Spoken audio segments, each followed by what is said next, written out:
Hello, this is Marleen Smith and welcome to Reflect, Inspire and Motivate. Today, I'll be talking to you about parenting and I'll be sharing some tips on parenting.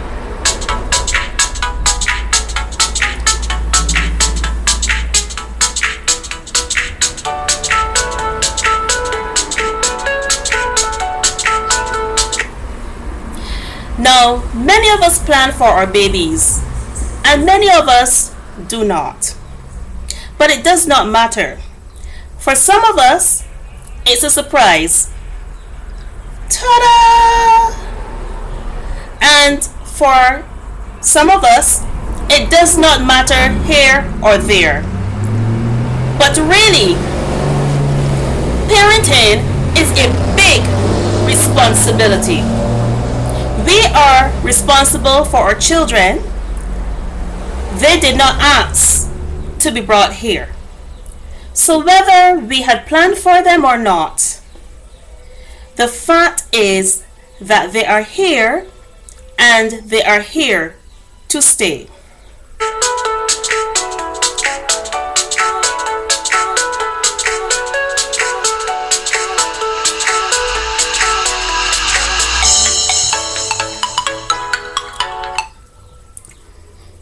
I honestly believe that the majority of parents work really hard at being good parents. It is not an easy job. So I won't sit here in this chair and fool you into believing that parenting is easy. If you think that you are perfect at being a parent, please contact me and give me some tips. I'll be grateful for them. But no one, this is my belief, no one is perfect at the job. Parenting can be challenging. It is challenging. So be prepared.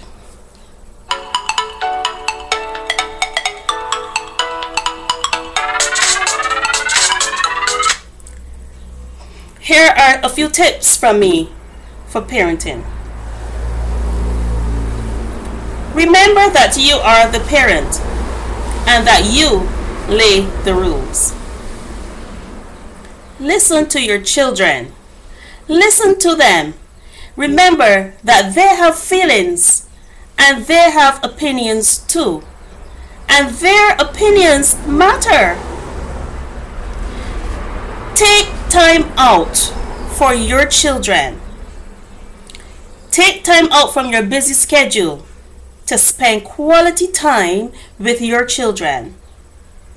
When I say take time out for your children, I do not mean taking them to a fast food restaurant and pigging out. No, no, no. I suggest that you spend time doing a devotional with your children. Now, I know that it could be quite hectic in some families. I would recommend a daily devotional, but if that is not workable in your family, doing a devotional at least once a week can still work. Try to at least fit it into your family time once a week. This helps children with their spiritual guidance.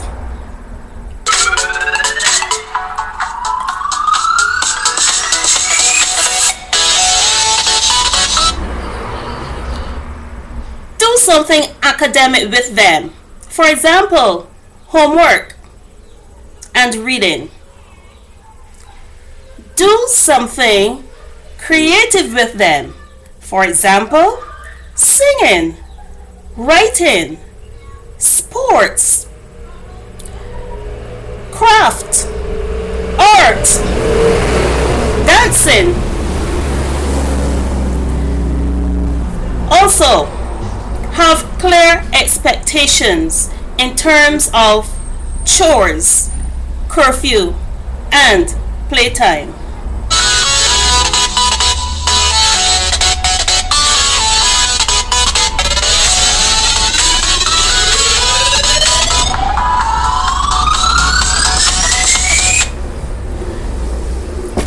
Discipline your children when needed. Warn them of the consequences of their choices. Talk to them and let them know why you are punishing them when you have to. Don't just go and punish them for something that they might have done last week, 3 days ago, and they don't know head or tails what they're being punished for. You sit them down and you talk to them. You let them know why you're punishing them. Let them know what you expect in the future. And let them know what type of punishment you're going to give to them. Talk to them and let them know why you are taking the action that you are taking.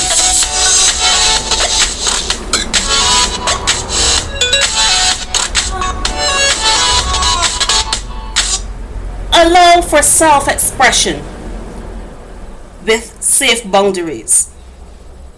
Remember that they are human and they need to express themselves so that you would get to understand them better. Does that make sense? Allow for self-expression so that when they express themselves, you get to understand what is going on inside of their little minds, what is going on in their lives, what challenges they're having. They have challenges too. You know, it's not only us who go out there into the world and into the workforce and and we butt heads with other adults that have challenges. They have challenges at school, they have challenges in daycare, they have challenges with family members, they have challenges with bullying and schoolwork and teachers and other adults and other family members. So allow them to express themselves so that you could better understand them.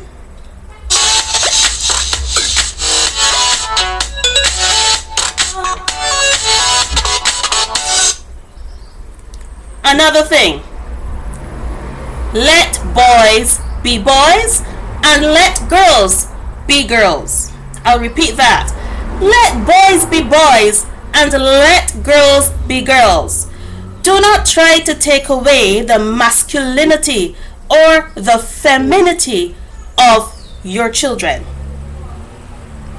Accept that they are different and that they will behave differently.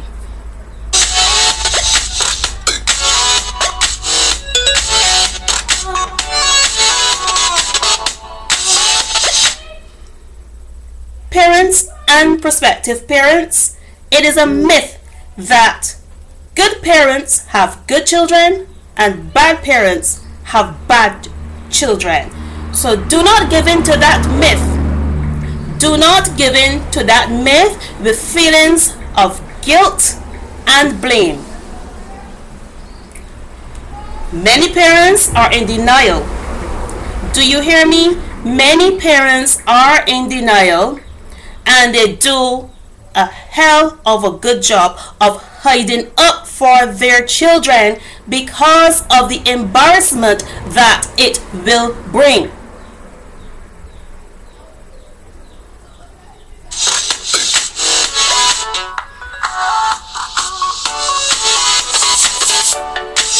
Tell me, am I speaking truth?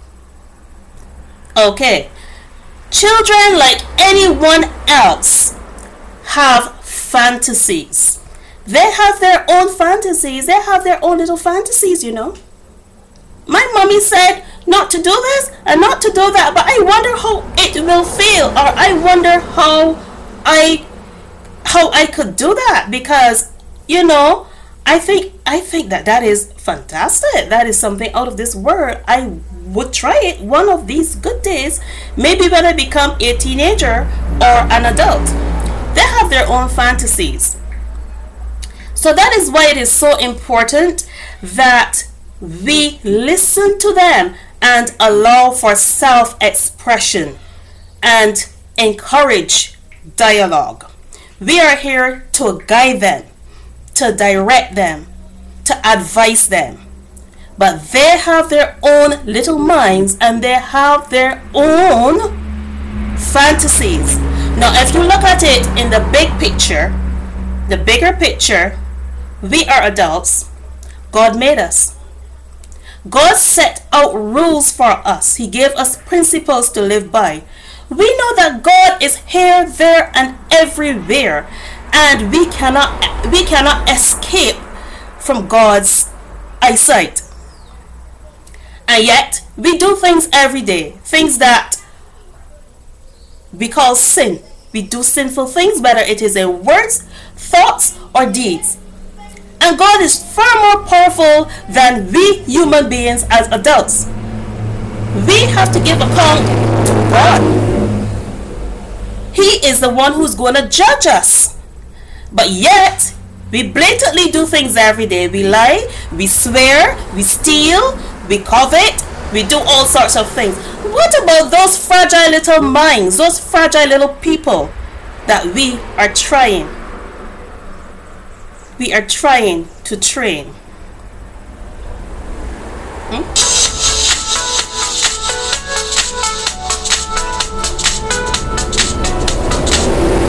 Am I speaking truth? You tell me. Feel free to share your comments below. Do not be misled into, or do not mislead your children into believing that you are perfect. You are not perfect. Don't ever do that. Do not ever try to make your children believe that you are perfect. You're the perfect mom. You are better than the lady next door. You're better than your friends. You're better than their teachers. You're better because I am mom and you need to look up to me. That is not so. You are human and you are imperfect. You are not perfect. Now what happens when you slip up and that poor little child who had you up on a pedestal sees mommy slip up just like anyone else? What happens? That child's whole world comes crumbling down.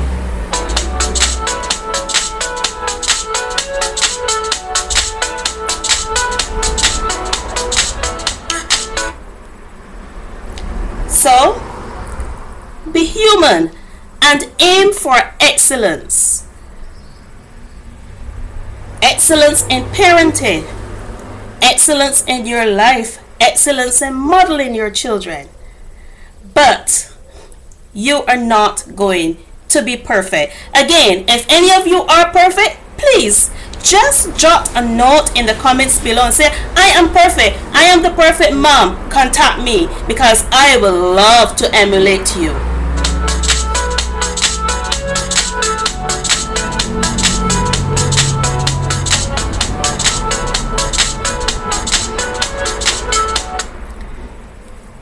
Each child is different. If you have, say for instance, 3-4 children, you would recognize that each of those children are different. They come from the same mother and the same father, but they are different. They have different needs, different personalities, and different challenges. So, you would find that you would have to parent differently in each case. You might have to be a bit more strict in one case, a bit more lenient in another case, but you love all of them the same way. Yes? Okay.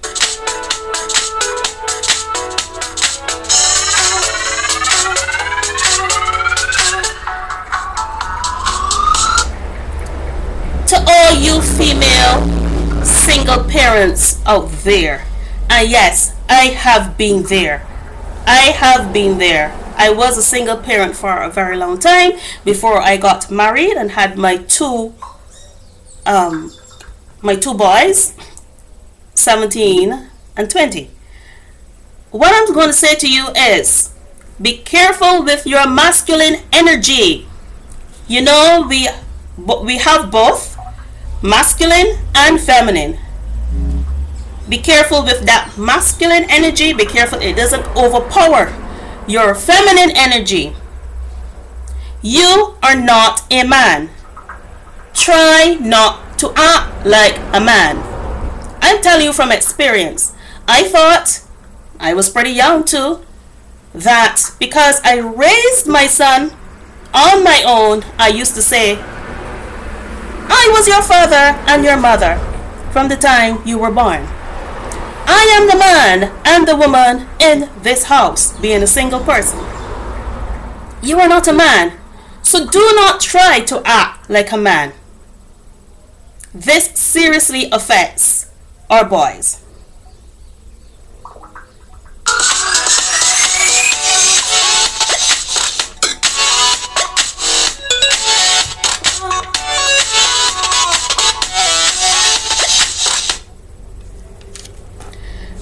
Be strong, be assertive, and secure. But use your feminine energy, which is very special and necessary in the family environment. Use your feminine energy. This energy is very important, it's very necessary, and it's very, very special in the family environment. When you have a male in the home, it balances out. But a child, especially a boy child, does not need to see you as a man. He needs to see that special feminine energy, so that when he goes out into the world, he would know how to deal with that special quality in a woman. Now, I hope that everything that I said makes sense to you. You may agree or you may not agree. I'm open for your comments. If this video have been an inspiration to you, please click the like button. Please share the videos, because you never know who may need the inspiration. You never know who may need a video like this. You never know whose life may be lacking in some way or the other for some type of inspiration or motivation. Even if the topics do not apply to you, please share the videos with your friends and your family. You never know what it may do for someone. So thank you so much for taking the time to sit and watch this video. Until next time, keep working hard at being a good parent. I love you. Take care and stay positive.